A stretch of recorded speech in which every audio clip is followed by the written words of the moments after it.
Hello, good evening and welcome to Business Live. Coming up in this bulletin, we will be exploring how President Mahama's major reforms to attract foreign investment, particularly through changes to the Ghana Investment Promotion Center GIPC Act, will affect indigenous businesses. We are live with the business community. Also in this bulletin, Ghana's producer price inflation goes down by 2.0 percentage points to 3.8% in July 2025. We have more from the Ghana Statistical Service.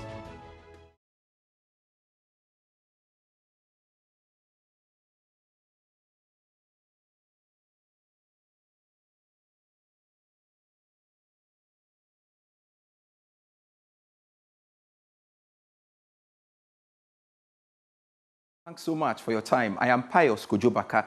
President John Mahama has revealed that he expects inflation to hit single digits by the end of this year. He also announced that government is working to improve, remove minimum capital requirements for investments, basically foreign investors. And the president disclosed this at a meeting with investors in Japan. We are re-establishing macro stability and growth momentum of the economy. Inflation rose to a high of almost 23% in 2024 and is currently down to 13.7%. And we expect that by the end of the year to hit single digit. And it's also, our cedi has stabilized. For those of you who know the history of the Ghanaian cedi, it's been one of the most volatile currencies in Africa. And a few years back, we were said to be the worst performing currency. I'm happy to announce that this year, Ghana cedi has been the best performing currency in the world. We're open for business, and Simon and Co are busy at work reviewing the Ghana Investment Promotion Center Act. Some barriers were put to foreign investment. You had to prove that you had brought in a certain amount of money to be classified as a foreign investor. In the reviewed Ghana Investment Promotion Center Act, we're removing those minimal capital investments. Enable any investor, however little money you have, $100,000, $50,000, to be able to come in and set up a business in Ghana. You heard President John Mahama there. Let's elevate the conversation better and bring in the business community, how this would affect the operations. Joining us via Zoom is the president of the Ghana National Chamber of Commerce and Industry, Stefan Mezan Abbas, and also the president of GUTA, Joseph Forbing. Gentlemen, thank you so much for making time to join the bulletin. And first of all, I'd like to start off with you, Mr. Stefan Abbas. What are your views about the removal of the minimal capital investments enshrined in GIPC Act, basically to enable investors to come in, of course, set up businesses in Ghana with just $50,000 we are learning? Are you concerned? Thank you, Pius, and thank you to your listeners. I think that it is in the right move, but I think the threshold to the 50,000 is too low. It's something that we have always advocated for it to be looked at. The business community and especially the Chamber of Commerce have always advocated for it to be looked at. So it's in the right direction, but to the minimum of 50,000 is also low. Even in that consideration, probably the policy can look at regional basis, maybe West African region, and then in Ghana, outside of the African region, probably in that light. But that being said, that's good. But we also don't want this thing to let the foreign investors come onto the markets, itself, the direct market, and do retail. In the very recent times, we've met with the Minister for Trade and Agribusiness and Industry, and we have advocated that, yes, it is good that we have these international investors, but it is not good that they are in the market with our market folks. So we are advocating that they are put in a wholesale market, say the warehouses in Athena, thereabout, so that it becomes a wholesale market for just them. And anybody can just drive there, buy, and bring it to a market. Not in a situation as we are seeing now. If you go to Makola and then the central market area, you see foreigners trading directly. That gives rise to all these agitations amongst our market folks and our small businesses on the reasons why they don't need to be there. And it's rightfully so. They don't need to be in the market trading with us, selling at the same price as we sell to our consumers. So yes, it is a welcoming news, but they need to be put in a wholesale market where our people can go there and buy and bring to the retail market to sell. That for us we think that is the best way. If it the will be market has to be interesting. open for us, It will be and interesting to hear from Guta as well. But you are calling for a threshold where the figure being quoted, the $50,000 the president mentioned. To what range are you looking at in the first place? Is it to me? Yes, or Stefan. to, Yeah, to you. Guta? To you. We thought that from the 300,000, the minimum threshold should be around 100,000, not less than that, not less than that. And even with that, it should be there should be segmentation. So it could be for the West African region, it could be for the African Continental Free Trade region, and then thereafter it goes to another threshold which is outside of the African continent. Whereas that is what we want to do, because we are doing so because we also, as Ghanaians, trade in certain markets in Africa.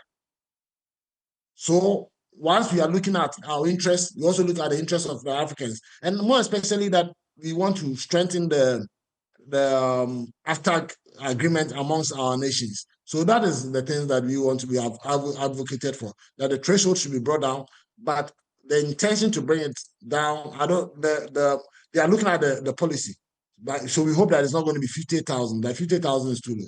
All right. 50,000 is too low. Let me hear from Dr. Joseph Forbing. Thank you so much, sir, for staying on. Now, although the president didn't mention the retail sector as an area to be affected, for you, do you think the president should come again with, the specific areas this openness for business investment basically would affect? Okay, so the president's intention is clear. The president has not gone to Japan to seek for traders to come and trade here. He has gone to Japan to seek for more productive investors for more productive sectors of the economy, like manufacturing, like agriculture, and what have you.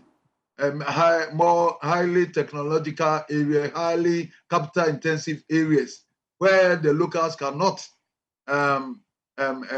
do business. So basically, government have gone there with clear intentions to seek for investors who otherwise we do not have here with the locals. And so it is obvious that they are talking about all other areas apart from trading. And because the trading, when it came to revision and all that, we sat down with GIPC, and even with the minimum requirement of $1 million, where we want them to up it to about $2 million, because it is not in the government's own interest for people to come and import. You say that Ghana is the import economy, and that we want to be self-sufficient, we want to do import substitution, and then you go out there and bring traders to come and do trading, import goods, to delay your quest for industrialization, your quest to boost manufacturing and otherwise. That definitely is not the intention of government. That definitely is not the intention of President Mahama. We are talking about the other areas outside trading that requires that a foreigner who wants to invest wholly without local partner invest 500,000, and that's if the person is investing with a local partner is 200,000. That's what the president is talking about, and that's is very good also for us, because then government is trying to invite a whole lot of people into the manufacturing, agriculture, highly mechanized agriculture and all that. My brother was talking about the Continental Free Trade Area, and then how we trade among ourselves. There's no impediment at all. There's no hindrances when it comes to the trading in the sub-region or among the member states, either in ECOWAS or the whole sub-region of the Continental Free Trade Area, because the underlying principle of that trade is the rules of origin, that we all trade, and trade in goods that are manufactured in member countries without any hindrance. So everybody can move around these goods that are manufactured in their respective countries along any of the countries. So the rules are so clear, and there's no ambiguity when it comes to the African. All right, but don't you fear this move will allow foreign takeover of retail businesses? No, I've just told you that what president is seeking is other areas like manufacturing, like mechanized agriculture, high technology, and others. Trading is a no-go area in the Act. The Act have specifically spelled out trading and reserved it for the indigents, and then spelled out the areas that even they do not have to go there. And so that is so clear. And then they're giving a window of opportunity for foreigners who will come there. And then the rules are so clear. And that's not what the president is talking about. That's not that at all. So whichever area that is so productive, that our investment law is driving investors to, these are the areas that they are talking about. But our investment law is not seeking or driving investors to come and trade, do trading, bring goods from China, elsewhere, to come and dump here and trade and derail the effort of our local manufacturing efforts. And how do we ensure that indeed these investors will not, enter the retail space like you're saying, which is solely reserved for indigents? How do we ward off against that? Yeah, that's a good question. So in the past, those who have come through that area, so that they will have easy registration with the center, they have gone there as manufacturers, and when they get the certification, then they divert to trading. And so it has been a major program. And then when we built the task force to monitor the foreigners in retail trade, we saw these anomalies, and it is very known to GIPC.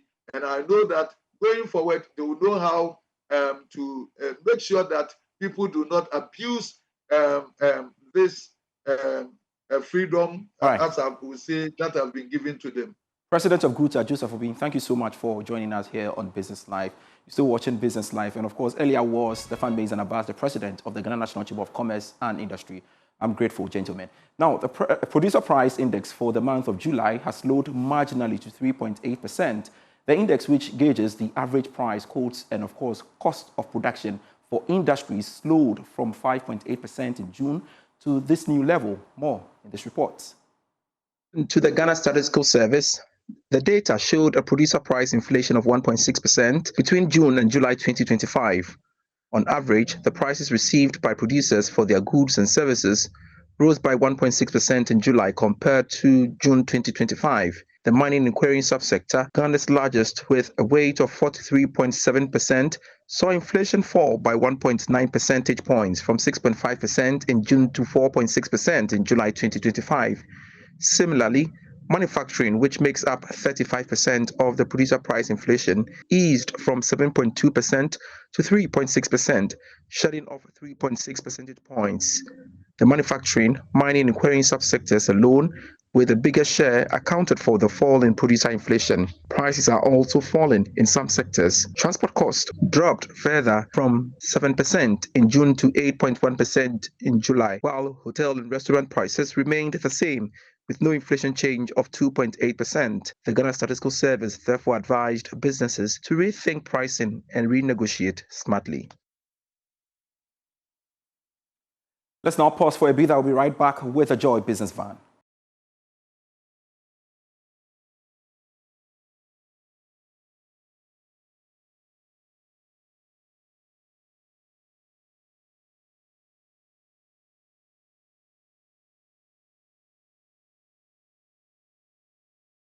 Thanks so much for your company. I am Pius Kojobaka.